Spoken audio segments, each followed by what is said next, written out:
ಎಲ್ರಿಗೂ ನಮಸ್ಕಾರ. ಸರ್ವ ಸಮಸ್ತ ಯೂಟ್ಯೂಬ್ ಚಾನೆಲ್ಗೆ ಸರ್ವರಿಗೂ ಪ್ರೀತಿಯ ಸ್ವಾಗತ. ಸ್ವಾತಿ ನಕ್ಷತ್ರ 2ನೇ ಪಾದದವರು ಹೇಳಿಕೊಳ್ಳಬೇಕಾದ ಶ್ಲೋಕ. ಮಹಾವರಾಹೋ ಗೋವಿಂದಃ ಸುಷೇಣಃ ಕನಕಾಂಗದಿ ಗುಹ್ಯೋ ಗಭೀರೋ ಗಹನೋ ಗುಪ್ತಶ್ಚಕ್ರಗದಾಧರಃ. ಮಹಾವರಾಹೋ ಗೋವಿಂದಃ ಸುಷೇಣಃ ಕನಕಾಂಗದಿ ಗುಹ್ಯೋ ಗಭೀರೋ ಗಹನೋ ಗುಪ್ತಶ್ಚಕ್ರಗದಾಧರಃ. ಮಹಾವರಾಹೋ ಗೋವಿಂದಃ ಸುಷೇಣಃ ಕನಕಾಂಗದಿ ಗುಹ್ಯೋ ಗಭೀರೋ ಗಹನೋ ಗುಪ್ತಶ್ಚಕ್ರಗದಾಧರಃ. ಮಹಾವರಾಹೋ ಗೋವಿಂದಃ ಸುಷೇಣಃ ಕನಕಾಂಗದಿ ಗುಹ್ಯೋ ಗಭೀರೋ ಗಹನೋ ಗುಪ್ತಶ್ಚಕ್ರಗದಾಧರಃ. ಮಹಾವರಾಹೋ ಗೋವಿಂದಃ ಸುಷೇಣಃ ಕನಕಾಂಗದಿ ಗುಹ್ಯೋ ಗಭೀರೋ ಗಹನೋ ಗುಪ್ತಶ್ಚಕ್ರಗದಾಧರಃ. ಮಹಾವರಾಹೋ ಗೋವಿಂದಃ ಸುಷೇಣಃ ಕನಕಾಂಗದಿ ಗುಹ್ಯೋ ಗಭೀರೋ ಗಹನೋ ಗುಪ್ತಶ್ಚಕ್ರಗದಾಧರಃ. ಮಹಾವರಾಹೋ ಗೋವಿಂದಃ ಸುಷೇಣಃ ಕನಕಾಂಗದಿ ಗುಹ್ಯೋ ಗಭೀರೋ ಗಹನೋ ಗುಪ್ತಶ್ಚಕ್ರಗದಾಧರಃ.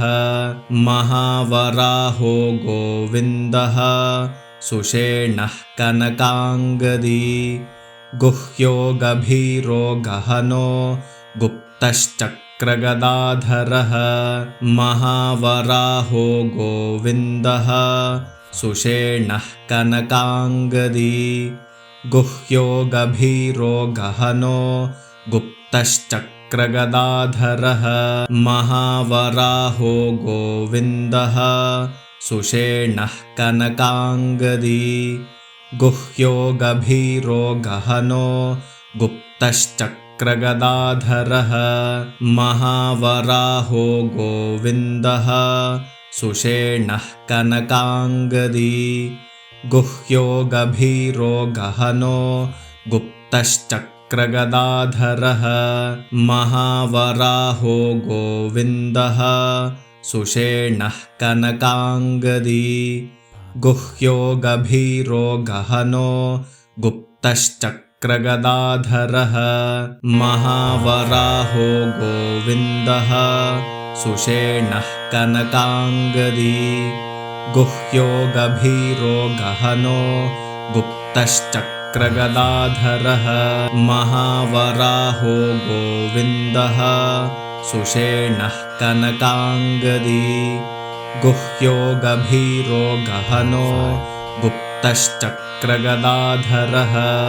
ಮಹಾವರಾಹೋ ಗೋವಿಂದಃ ಸುಷೇಣಃ ಕನಕಾಂಗದಿ ಗುಹ್ಯೋ ಗಭೀರೋ ಗಹನೋ ಗುಪ್ತಶ್ಚಕ್ರಗದಾಧರಃ.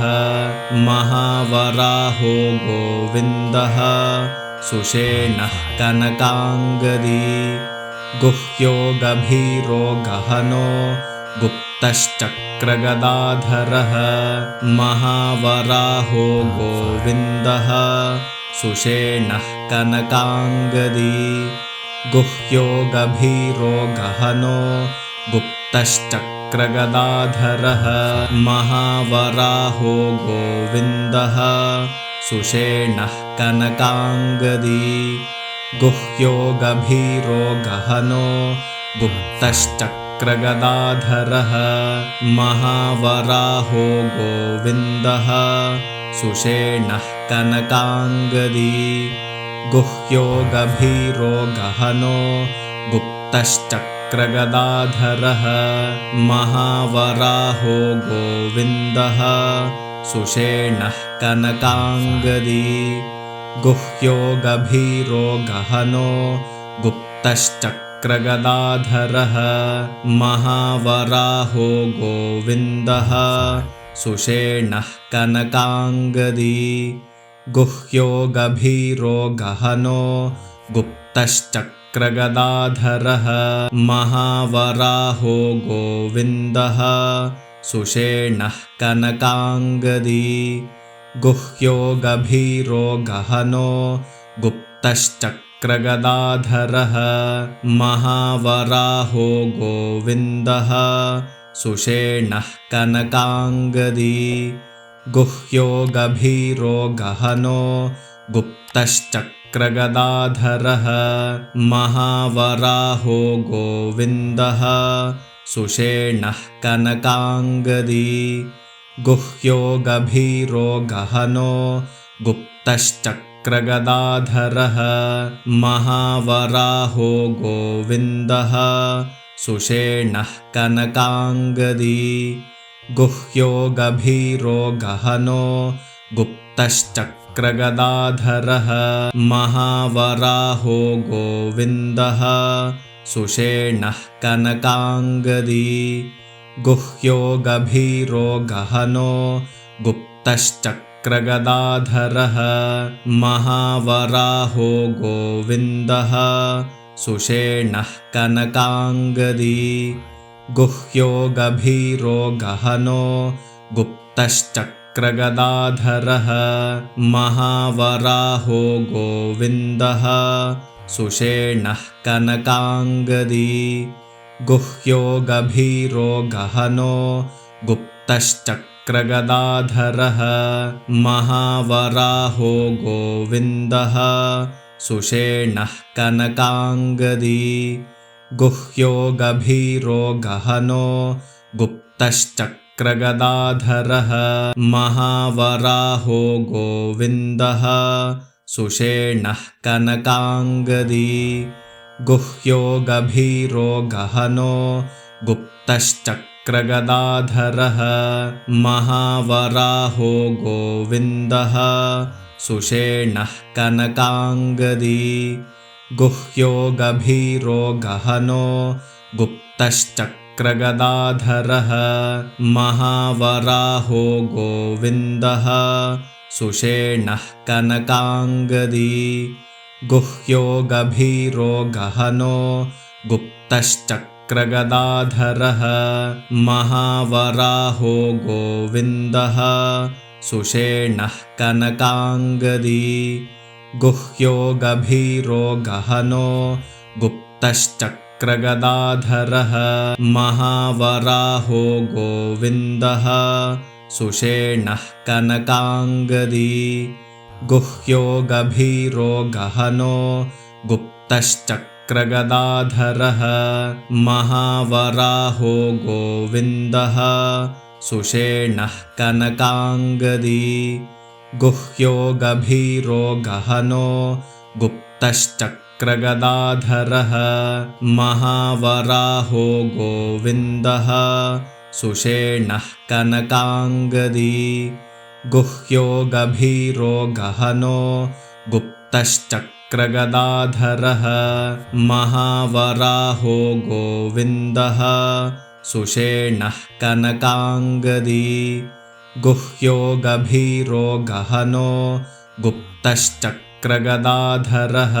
महावराहो गोविन्दः सुषेणः कनकाङ्गदी गुह्यो गभीरो गहनो गुप्तश्चक्रगदाधरः महावराहो गोविन्दः सुषेणः कनकाङ्गदी गुह्यो गभीरो गहनो गुप्तश्चक्रगदाधरः महावराहो गोविन्दः सुषेणः कनकाङ्गदी गुह्यो गभीरो गहनो गुप्तश्चक्रगदाधरः महावराहो गोविन्दः सुषेणः कनकाङ्गदी गुह्यो गभीरो गहनो गुप्तश्चक्रगदाधरः महावराहो गोविन्दः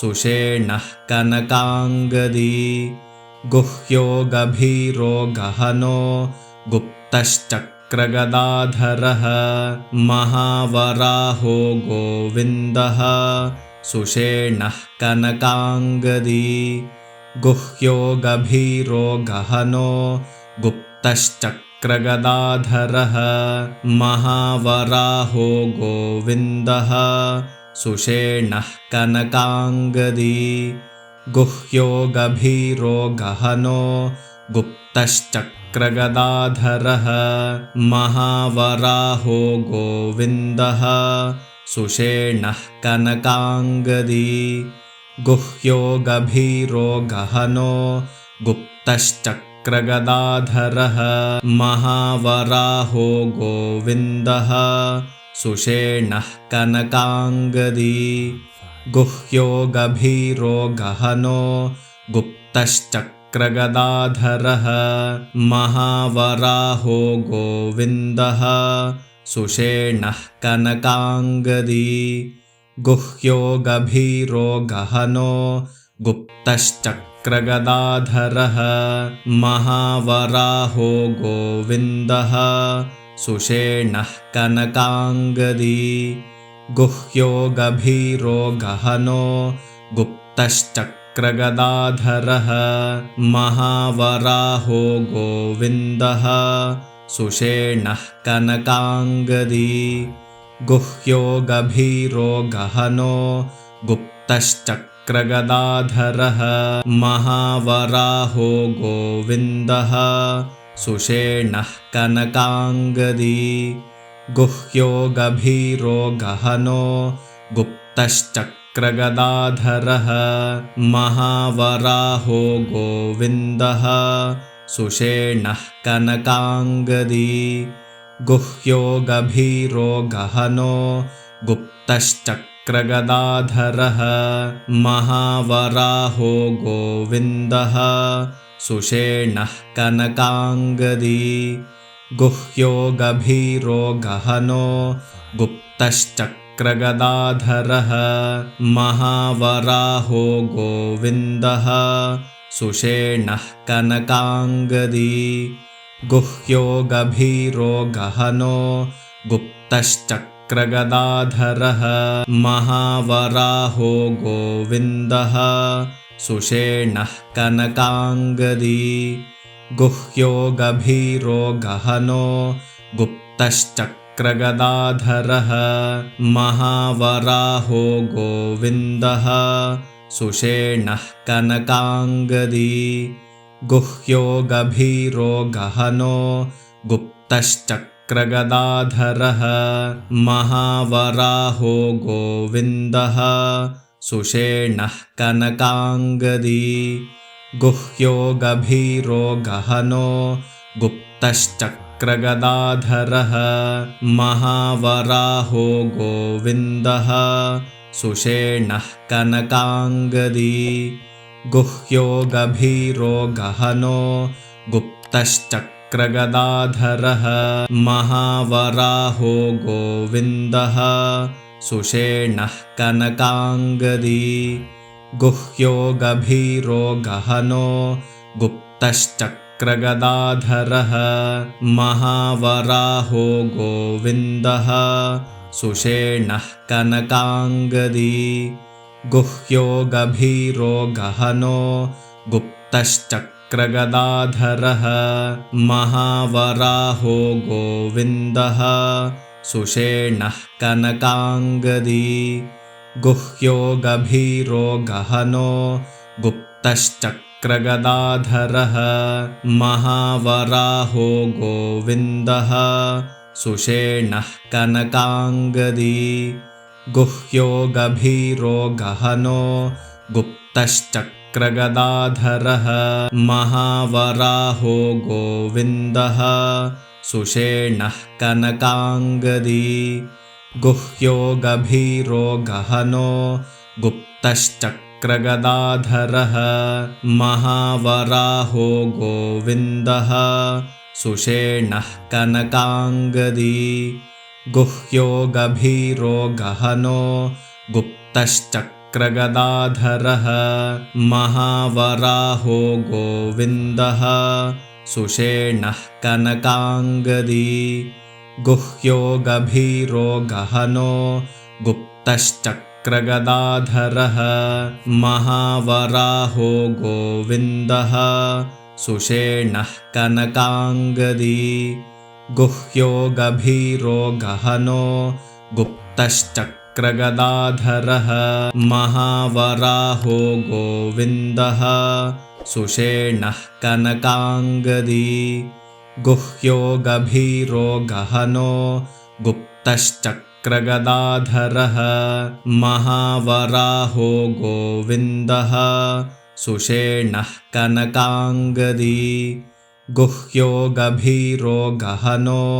गुप्तश्चक्रगदाधरः महावराहो गोविन्दः सुषेणः कनकाङ्गदी गुह्यो गभीरो गहनो गुप्तश्चक्रगदाधरः महावराहो गोविन्दः सुषेणः कनकाङ्गदी गुह्यो गभीरो गहनो गुप्तश्चक्रगदाधरः महावराहो गोविन्दः सुषेणः कनकाङ्गदी गुह्यो गभीरो गहनो गुप्तश्चक्रगदाधरः महावराहो गोविन्दः सुषेणः कनकाङ्गदी गुह्यो गभीरो गहनो गुप्तश्चक्रगदाधरः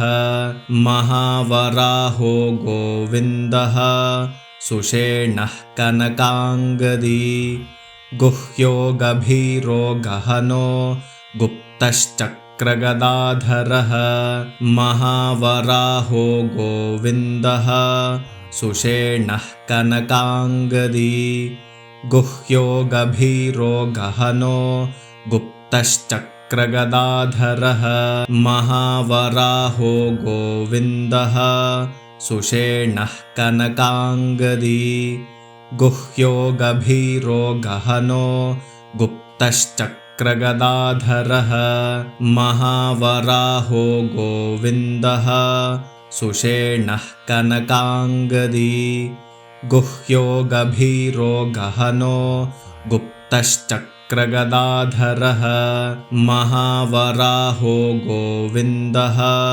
सुषेणः कनकाङ्गदी गुह्यो गभीरो गहनो गुप्तश्चक्रगदाधरः महावराहो गोविन्दः सुषेणः कनकाङ्गदी गुह्यो गभीरो गहनो गुप्तश्चक्रगदाधरः महावराहो गोविन्दः सुषेणः कनकाङ्गदी गुह्यो गभीरो गहनो गुप्तश्चक्रगदाधरः महावराहो गोविन्दः सुषेणः कनकाङ्गदी गुह्यो गभीरो गहनो गुप्तश्चक्रगदाधरः महावराहो गोविन्दः सुषेणः कनकाङ्गदी गुह्यो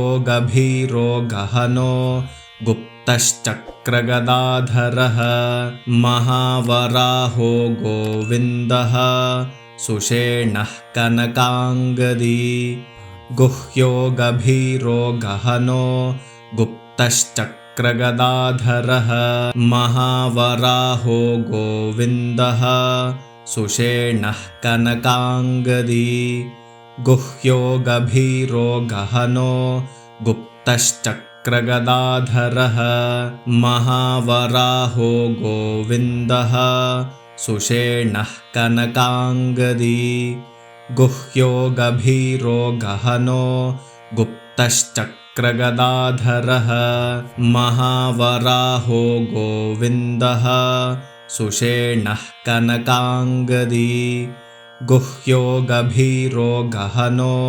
गुप्तश्चक्रगदाधरः महावराहो गोविन्दः सुषेणः कनकाङ्गदी गुह्यो गभीरो गहनो गुप्तश्चक्रगदाधरः महावराहो गोविन्दः सुषेणः कनकाङ्गदी गुह्यो गभीरो गहनो गुप्तश्चक्रगदाधरः महावराहो गोविन्दः सुषेणः कनकाङ्गदी गुह्यो गभीरो गहनो गुप्तश्चक्रगदाधरः महावराहो गोविन्दः सुषेणः कनकाङ्गदी गुह्यो गभीरो गहनो गुप्तश्चक्रगदाधरः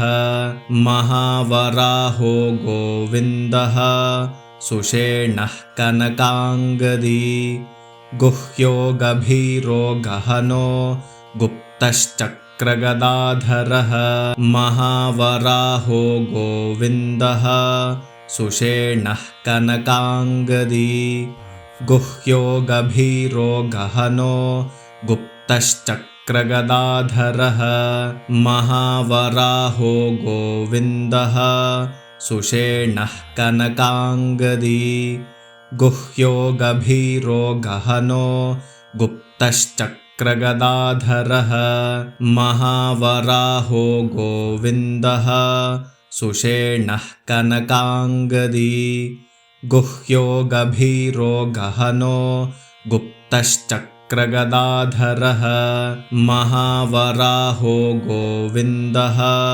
सुषेणः कनकाङ्गदी गुह्यो गभीरो गहनो गुप्तश्चक्रगदाधरः महावराहो गोविन्दः सुषेणः कनकाङ्गदी गुह्यो गभीरो गहनो गुप्तश्चक्रगदाधरः महावराहो गोविन्दः सुषेणः कनकाङ्गदी गुह्यो गभीरो गहनो गुप्तश्चक्रगदाधरः महावराहो गोविन्दः सुषेणः कनकाङ्गदी गुह्यो गभीरो गहनो गुप्तश्चक्रगदाधरः महावराहो गोविन्दः सुषेणः कनकाङ्गदी गुह्यो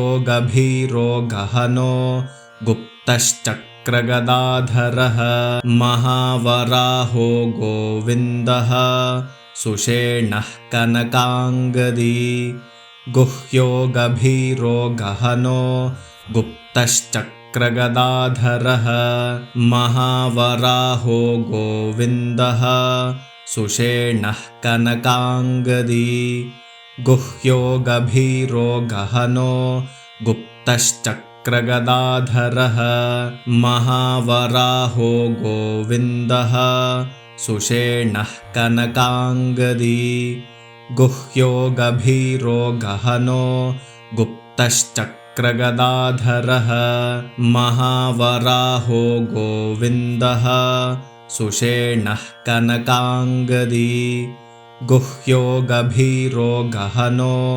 गुप्तश्चक्रगदाधरः महावराहो गोविन्दः सुषेणः कनकाङ्गदी गुह्यो गभीरो गहनो गुप्तश्चक्रगदाधरः महावराहो गोविन्दः सुषेणः कनकाङ्गदी गुह्यो गभीरो गहनो गुप्तश्चक्रगदाधरः महावराहो गोविन्दः सुषेणः कनकाङ्गदी गुह्यो गभीरो गहनो गुप्तश्चक्रगदाधरः महावराहो गोविन्दः सुषेणः कनकाङ्गदी गुह्यो गभीरो गहनो गुप्तश्चक्रगदाधरः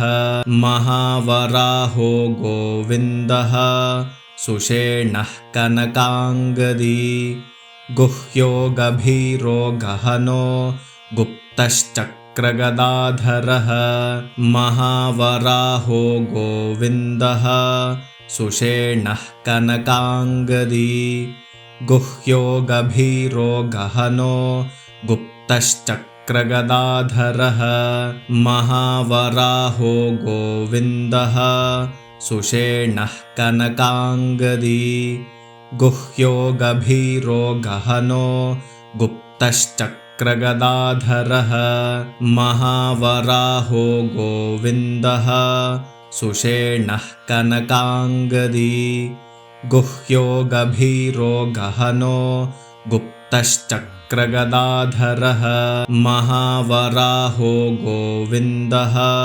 सुषेणः कनकाङ्गदी गुह्यो गभीरो गहनो गुप्तश्चक्रगदाधरः महावराहो गोविन्दः सुषेणः कनकाङ्गदी गुह्यो गभीरो गहनो गुप्तश्चक्रगदाधरः.